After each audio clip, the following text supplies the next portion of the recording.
ಮನೆಯಲ್ಲಿ ಮಕ್ಕಳಾಗಲಿ ಅಥವಾ ದೊಡ್ಡವರಾಗಲಿ ರಾಗಿ ರೊಟ್ಟಿ ತಿನ್ನಲ್ಲ, ರಾಗಿ ಮುದ್ದೆ ತಿನ್ನಲ್ಲ ಅಂತ ಅಂದರೆ ನಾನಿವತ್ತಿನ ವೀಡಿಯೋದಲ್ಲಿ ತೋರಿಸ್ಕೊಡ್ತಾ ಇರೋಂಥ ಸ್ಪೆಷಲ್ ಆಗಿರೋ ಮಸಾಲ ರಾಗಿ ರೊಟ್ಟಿನ ಮಾಡಿಕೊಡಿ. ತುಂಬಾ ಖುಷಿಯಾಗಿ ಇಷ್ಟಪಟ್ಟು ತಿಂತಾರೆ. ಹಾಗೆಯೇ ಹೆಲ್ದಿ ಕೂಡ ಆಗಿರುತ್ತೆ. ಯಾಕಂದರೆ ನಾನು ಇದರಲ್ಲಿ ಸಬ್ಬಕ್ಕಿ ಸೊಪ್ಪು, ಮೆಂತ್ಯ ಸೊಪ್ಪು ಮತ್ತು ಹಾಗೆ ನುಗ್ಗೆ ಸೊಪ್ಪು ಎಲ್ಲ ಹಾಕಿ ಮಾಡ್ತಾಯಿದ್ದೀನಿ. ತುಂಬಾ ಟೇಸ್ಟಿಯಾಗಿರುತ್ತೆ. ವಿತೌಟ್ ಚಟ್ನಿನೂ ಕೂಡ ನಾವು ತಿನ್ಬೋದು. ಮೊದಲಿಗೆ ನಾನಿಲ್ಲಿ ಸಬ್ಬಕ್ಕಿ ಸೊಪ್ಪನ್ನ ಕಟ್ ಮಾಡ್ಕೊತಾ ಇದ್ದೀನಿ. ಸಬ್ಬಕ್ಕಿ ಸೊಪ್ಪು ಆದಷ್ಟು ಚಿಕ್ಕದಾಗಿ ಕಟ್ ಮಾಡ್ಕೊಬೇಕಾಗುತ್ತೆ. ಜೊತೆಗೆ ಮೆಂತ್ಯ ಸೊಪ್ಪನ್ನು ಸ್ವಲ್ಪ ಕಟ್ ಮಾಡ್ಕೊತಾ ಇದ್ದೀನಿ. ನೀವೇನಾದರೂ ಸೊಪ್ಪು ಜಾಸ್ತಿ ತಿಂತೀರಾ ಅಂದರೆ ಇನ್ನೂ ಹೆಚ್ಚಿಗೆ ಮಿಕ್ಸ್ ಮಾಡ್ಕೊಬೋದು. ಇದಕ್ಕೆ ಸ್ವಲ್ಪ ನುಗ್ಗೆ ಸೊಪ್ಪನ್ನ ಹಾಕ್ಕೊತಾ ಇದ್ದೀನಿ. ಸ್ವಲ್ಪ ಹಾಕ್ಕೊಂಡ್ರೆ ಸಾಕು ನುಗ್ಗೆ ಸೊಪ್ಪು.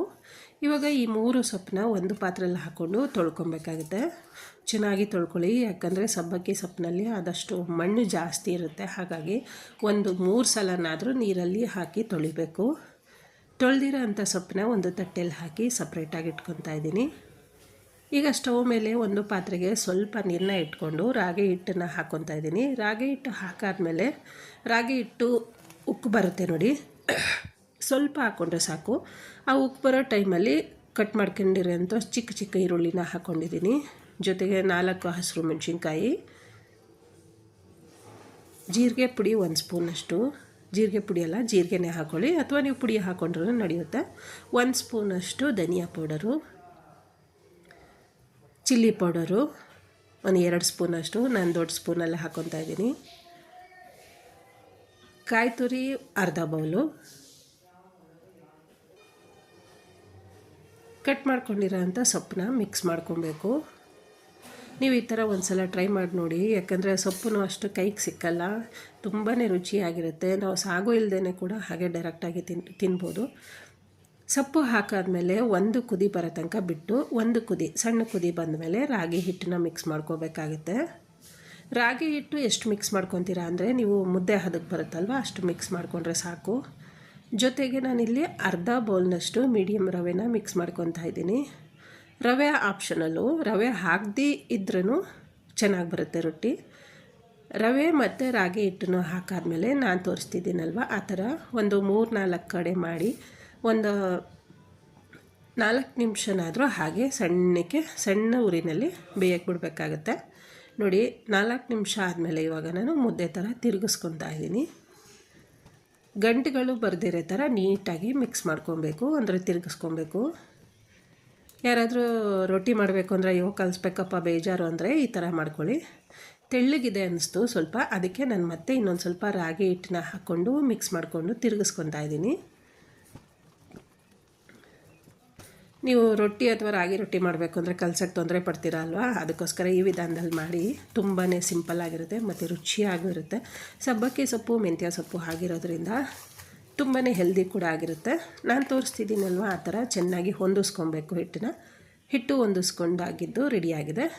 ಈಗ ರೌಂಡ್ ಶೇಪಲ್ಲಿ 2 ಕವರ್ಗಳನ್ನ ಕಟ್ ಮಾಡಿಕೊಂಡು ಸ್ವಲ್ಪ ಎಣ್ಣೆನ ಸವರ್ಕೊತಾ ಇದ್ದೀನಿ.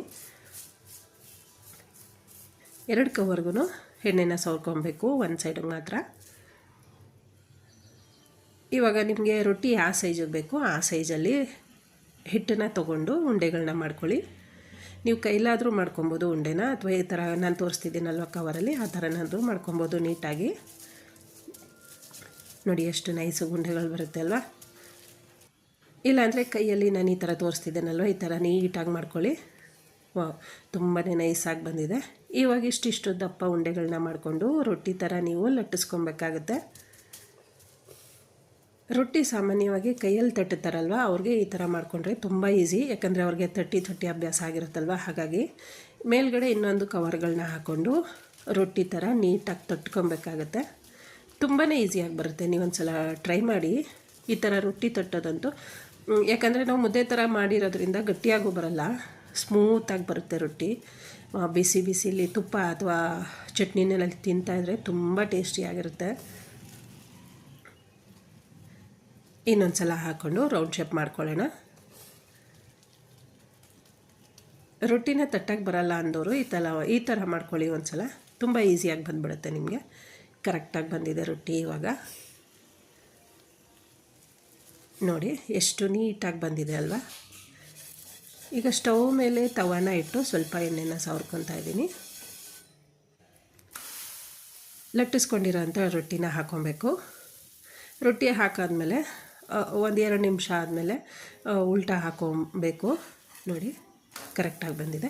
ಈ ಥರ ಉಲ್ಟಾ ಮಾಡ್ಕೊತಾ ನೀಟಾಗಿ ಬೇಯಿಸ್ಕೊಳ್ಳಿ. ನಿಮಗೇನಾದರೂ ಕೆಲವೊಬ್ಬರು ರೊಟ್ಟಿನ 2 ಥರ ತಿಂತಾರೆ. ಕೆಲವೊಬ್ಬರು ತುಂಬ ಗಟ್ಟಿ ಮಾಡ್ಕೊತಾರೆ, ಕೆಲವೊಬ್ಬರು ಸಾಫ್ಟ್ ಮಾಡ್ಕೊತಾರೆ. ನಿಮ್ಗೆ ಯಾವ ರೀತಿ ಹದ ಬೇಕು ಆ ಥರ ಮಾಡ್ಕೊಳ್ಳಿ. ನಾನು ಮೀಡಿಯಮ್ ಮಾಡ್ಕೊತಾ ಇದ್ದೀನಿ. ಅಂದರೆ ಸಾಫ್ಟಾಗಿಯೇ ಕೇಳ್ತಾರೆ ನಮ್ಮನೆ, ಅದಕ್ಕೋಸ್ಕರ ನೋಡಿ. ತುಂಬ ಸಾಫ್ಟು ಅಲ್ಲ, ತುಂಬ ಗಟ್ಟಿನೂ ಅಲ್ಲ, ತುಂಬಾ ಚೆನ್ನಾಗಿ ಬರುತ್ತೆ ರೊಟ್ಟಿ. ನೀವು ಮದುವೆ ಮನೆಗಳಲ್ಲಿ ತಿಂತೀರಲ್ಲ ಅದೇ ಥರ ಸೇಮ್ ರೊಟ್ಟಿ ಬರುತ್ತೆ. ಎಷ್ಟು ನೀಟಾಗಿ ಕರೆಕ್ಟಾಗಿ ಮಸಾಲ ರಾಗಿ ರೊಟ್ಟಿ ರೆಡಿ ಆಯಿತು. ತುಂಬಾ ಹೆಲ್ತಿಯಾಗಿರುತ್ತೆ. ಮಕ್ಕಳು ಸೊಪ್ಪು ತಿನ್ನಲ್ಲ ಅಂತ ಹಠ ಮಾಡಿದಾಗ ಈ ಥರ ಒಂದು ಸಲ ಟ್ರೈ ಮಾಡಿ, ತುಂಬ ಖುಷಿ ಪಟ್ಟು ತಿಂತಾರೆ. ನಾನು ಇದಕ್ಕೆ ಮೆಣಸಿನ್ಕಾಯಿ ಚಟ್ನಿ ಮಾಡ್ಕೊಂಡಿದ್ದೀನಿ. ಮೆಣಸಿನ್ಕಾಯಿ ಚಟ್ನಿನ ಈ ವಿಡಿಯೋ ಡಿಸ್ಕ್ರಿಪ್ಷನಲ್ಲಿ ಲಿಂಕ್ ಶೇರ್ ಮಾಡಿರ್ತೀನಿ, ನೀವು ಓಪನ್ ಮಾಡಿ ನೋಡ್ಬೋದು. ಹಾಗೆಯೇ ಇವತ್ತಿನ ವಿಡಿಯೋ ನಿಮ್ಗೆ ಇಷ್ಟ ಆಗಿದರೆ ದಯವಿಟ್ಟು ಲೈಕ್ ಮಾಡಿ, ಶೇರ್ ಮಾಡಿ, ಸಬ್ಸ್ಕ್ರೈಬ್ ಮಾಡಿ. ಹಾಗೆ ನಿಮ್ಮ ಸ್ನೇಹಿತರಿಗೆ, ಫ್ಯಾಮಿಲಿಗೆ ತಪ್ಪದೇ ವಿಡಿಯೋ ಲಿಂಕ್ನ ಶೇರ್ ಮಾಡ್ತೀರಲ್ವ. ಮತ್ತೆ ಮುಂದಿನ ವಿಡಿಯೋದಲ್ಲಿ ಸಿಗೋಣ. Thank you.